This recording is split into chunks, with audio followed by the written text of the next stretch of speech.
Hey, friends. Yeah, we are live. Took last week off. So good to be back.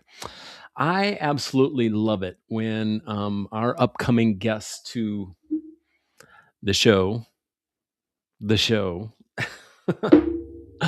send me a little book to pre-read. And yeah, we don't have sponsors. Actually, we kind of do now, but that's another topic. But Dr. Darter, rural. Everybody say it with me. Rural. One of my most unfavorite words, right? I think this is the book. This is the book for what, 73% of all K 12 school districts? Rural. You might want to fact check that, but there's a lot of them out there. And yeah, I'm going to scan through this book in anticipation to have a just a lovely conversation with this dude from a guy that went from California to the state of Missouri. I don't know. That's a human interest story in itself. But welcome to the live today. Yeah, it's not quite mid-February, but January felt like it was probably a 2-year stretch. Listen, you're probably what, 6 weeks into your spring semester. Let me ask you a question. When was the last time a student chose your institution because of, and I don't have it here, your strategic plan? Just pretend I'm holding a magic strategic plan here. Do your kids give a rat's wrinkled rear end about that thing? Probably never, not once, never happened. Um, you know what students are choosing? Yeah, and parents. So my ICP, I really split between school superintendents and college presidents. So students oftentimes are guided greatly by their people at home, right? Um, what are they choosing? The market. Yeah, and the market really doesn't give a rat's wrinkled rear end about your 5, 3, 10 year strategic plan, your core value statement, or maybe the $45,000 that you spent discovering your core beliefs of excellence and integrity and innovation and diversity.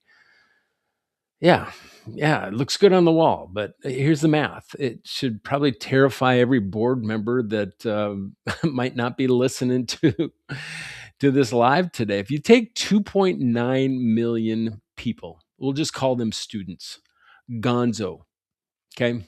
1.7 from higher ed since 2014 and 1.2 from K-12 since 2019. Meanwhile, what's growing? E-learning, nearly a $250 billion globally growing business.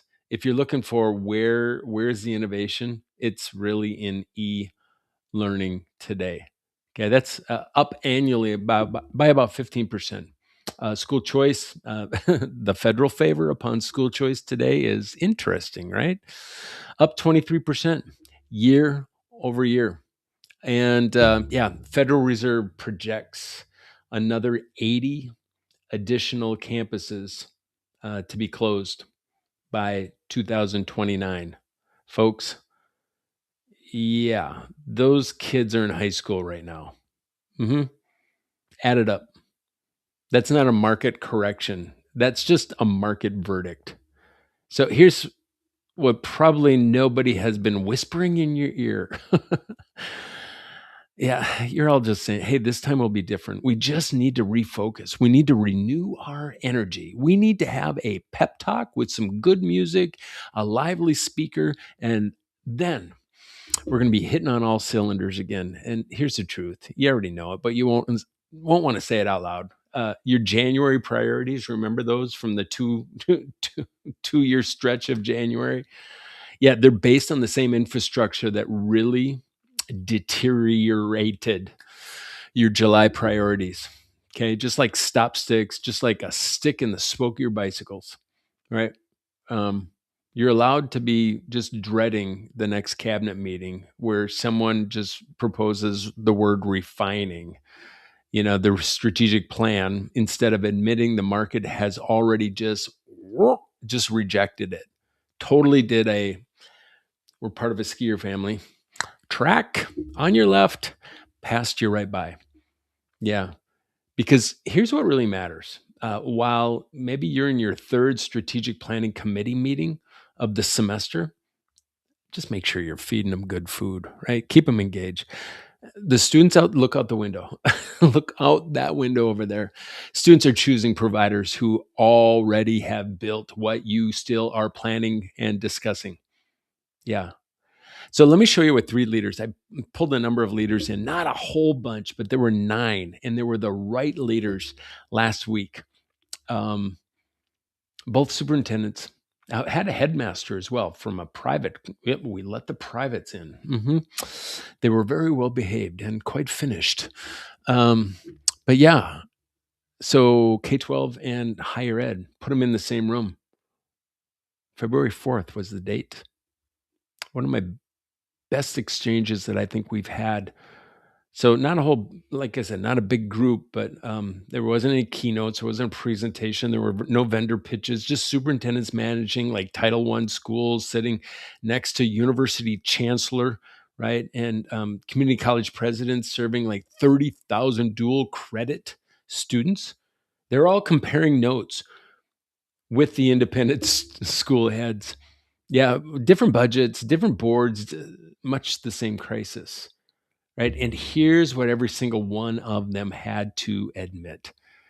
Students just really, they're not rejecting education. Amen. They're just rejecting irrelevance. Irrelevance. They're just like, we're not signing up for that. They're smarter than we were back in the day. They don't go to school just to attend school. And so here's the uncomfortable math from the research that we've done. Every year we hire a panel group to do our research. This year we had almost 1,000, 987 is the exact number. Those teams, 73% of cabinets operate at level 1 and 2 foundation. Just kind of, if you think of our rubric, right? It's on the furthest left side of the rubric. In basic trust, just hero dependent systems, like we got to have the right leader running the joint, while attempting much of it on the right side, that level 5 work, which is managing change and resolving conflicts and just coordinating across divisions. That's standard operating procedures put into a rubric. Most leadership teams are just not ready for it. And that is a plug your nose. It's the stuff that's just getting in the way right now. You think about your average cabinet. Let's just say average member, 140K a year, not benefits, just 140K per member. And let's say you have 8 members. That's 1.1 and some change million in compensation. Yeah, the collective performance is usually at about 60% capacity. That means you're getting about $670K in value from a $1.1 million investment. Not worth betting on today, folks. That's nearly a $450,000 gap. Okay. That's a foundational problem, not a problem for your foundation where you have to raise more money. No, it is like the base, the basement foundational problem, just wearing a strategic plan, right? Let's just be honest. If you're dialing in right now, just drop in a comment. How many students has your system lost since 2019? Be honest. Be honest. I'll wait. Put it in the chat. How many since 2019? But here's what you can probably do different. There were 3 models that came out of our little churn last week, which I just want to share with you. Delightful, positive chap, Dr. Herbert Moore, Monroe. Superintendent is Surry County, Virginia. Small school system, but they don't graduate students hoping they figured it out, right? Honestly, every senior has one of 3 confirmed destinations: enrolled, enlisted, or employed, right? Not aspirational, operational, documented, proven, right? Enrolled means college acceptance letter plus financial aid package plus registration completed. Guaranteed, viably enrolled. Okay. Enlisted means military service commitment signed. Here it is, soup. Okay. Or employed means a career track job offering at least 40,000 plus in a starting salary. Now, your strategic plan probably says we prepare students for college and career readiness, right? Dr. Monroe's model says here's your job offer letter. You start on Monday at 42K. You see the difference? Again, drop in the comments. Would your board approve the 3E model? Yes or no? Would your community be licking their chops at the 3E model? Let's talk about Dr. Rick Smith. He talked about barrier busting business model. Woo, how about that for alliteration? President at Dallas College, North Lakes campus, serving 30,000 dual credit students. Not many more than that, but just 30,000 dual credit students. His institution's mission, one sentence: we're in the barrier busting business. I salute you, Dr. Smith. Honestly. Here's what it looks like. We've got food banks. We've got rail system passes. We've got clothing closets. We've got childcare. Most institutions say, hey, we don't have the budget for that, while spending six figures on strategic planning consultants. Dr. Smith's team, they just do it. Just do it. Okay. We're not talking sneakers here. We're talking Dallas College. Yeah. So the move that separates the collaborative theater is what I would call that from the actual impact. His team runs next gen sector partnerships where each college president leads specific workforce sectors. And when a student needs a program that they don't offer at his campus, guess what? Just imagine, shut your eyes and guess what? What would you do? Your student needs a program that you do not offer. They send that student to a competitor institution. Listen to that again. They're sending students to their competitors. Why? Because regional student success matters more than institutional enrollment metrics within that system. Yeah, that might be a take your own medicine moment, right? So, what's one barrier your institution could eliminate this quarter? Is it transportation? Is it childcare? Is it application fees? I heard it said today, and I love this. You can have great results or you can have great excuses,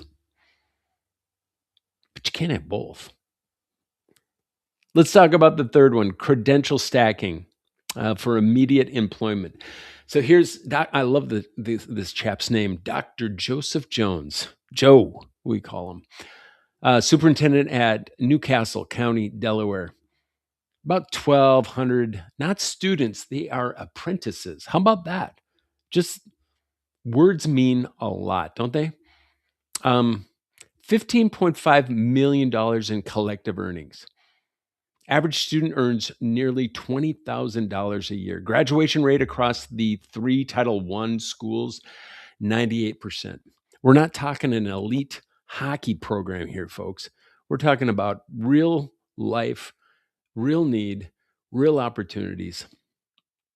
Let those numbers sink in. Same students, everyone says they're not college ready.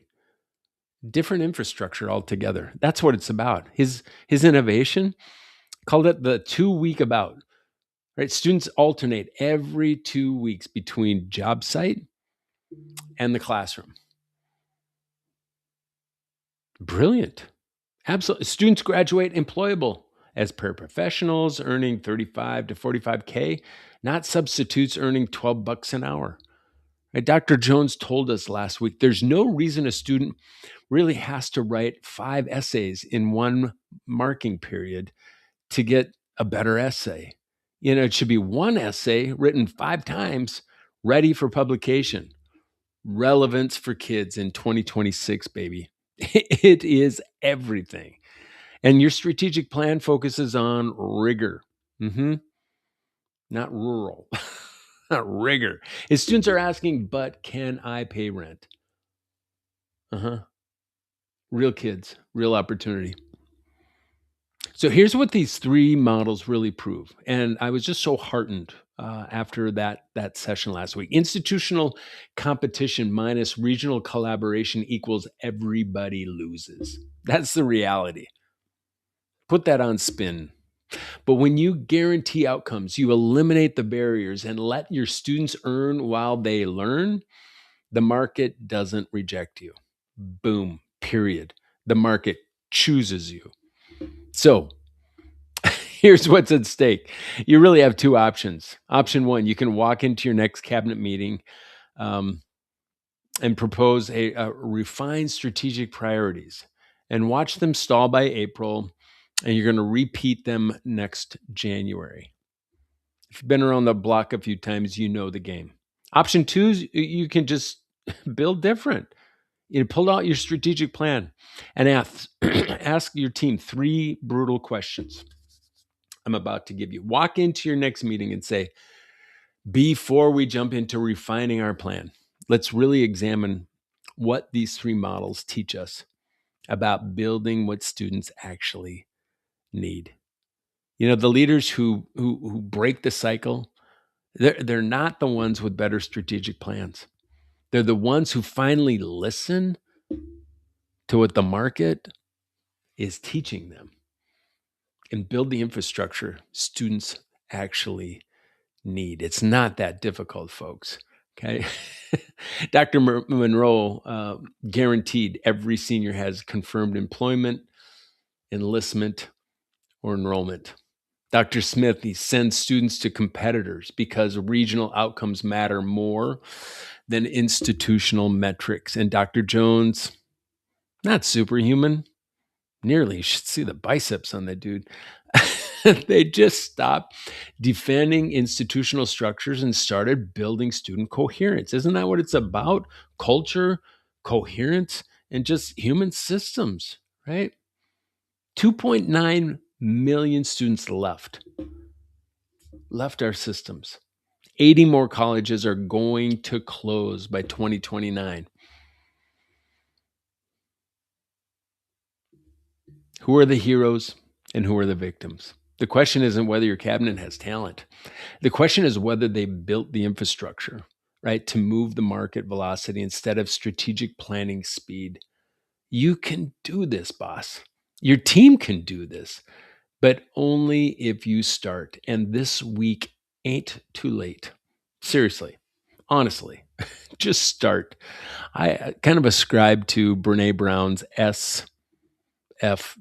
You can look it up because I'm not going to say that word in my live.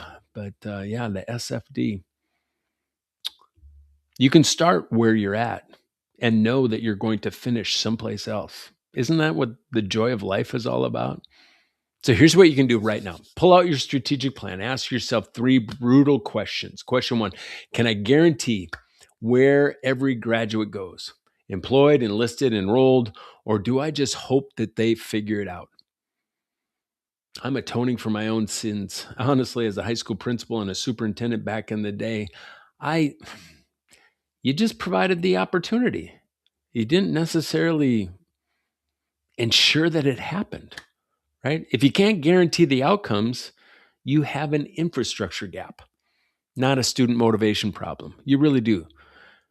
Question two, what's a barrier blocking student access that you could eliminate this quarter without having to go to budget approval? Or question three, am I competing with the institution across town, or am I collaborating to serve a regional workforce and just the greater holistic need? If you're competing for the same students using the same playbook, you're both losing to pathways for guaranteed employment. You don't want to lose. Don't. The honest assessment is really where transformation should be beginning, or should just begin. right? If you want to go deeper, we've built the resources to help you build different. Go to, and that's why we're here. We're here to help accelerate both your team and system success. Go to higherperformancegroup.com and click get started. We give you really good options so you can make better decisions. That's what it's all about.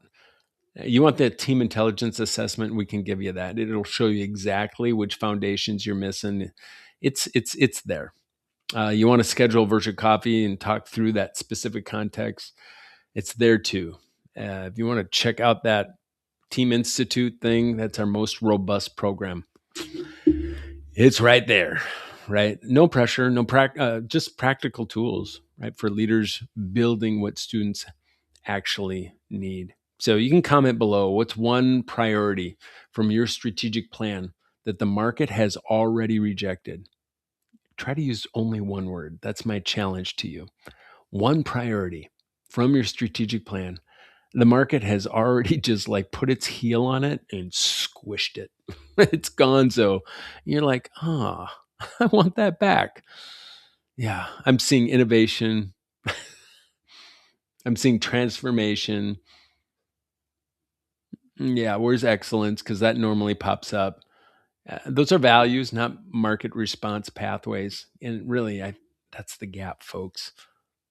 So, yeah, next week, your cabinet treats collaboration like telepathy.